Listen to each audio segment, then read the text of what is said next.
Forward TV. The world is thinking. One of the questions that is sort of poignantly unresolved about Diana is whether with time and diligence and application she could have learned more about she could have educated herself more. In some ways that's the question that's hanging out there now about Governor Palin, whether she can, with application of effort, get better, learn more.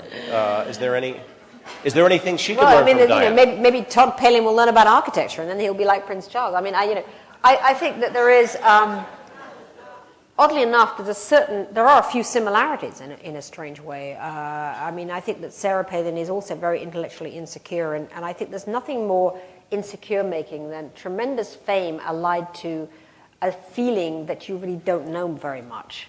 That whole idea of having to cover up all the time is a very insecure-making dynamic.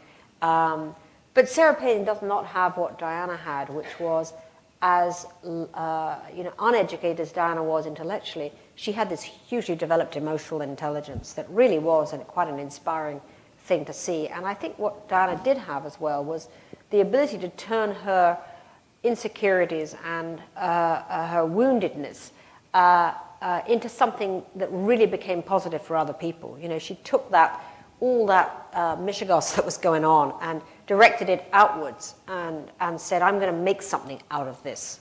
I'm going to become something beyond this narrow, trapped, unhappy person that I am. I am, suffering, but I'm going to at least try to ameliorate the suffering of others, which at least I can do that.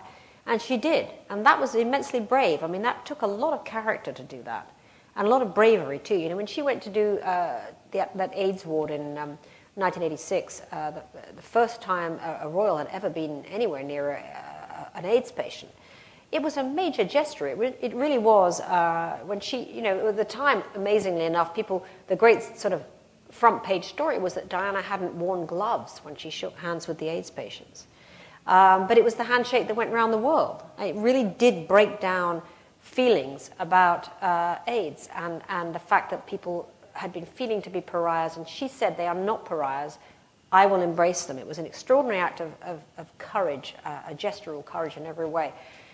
Unfortunately, Sarah Palin has not really, certainly yet, shown that same kind of empathy. She has a special needs child, and I would love to see her take up the cause of that disabilities and so on, and do for people with disabilities what Diana, in a way, did for AIDS patients. I think she has a real opportunity there, and I keep waiting for her to sort of do that, and so far she hasn't. I think it would be fantastic if she would. I think she has a future which could be enormously redeemed by acts like that and take her to another level.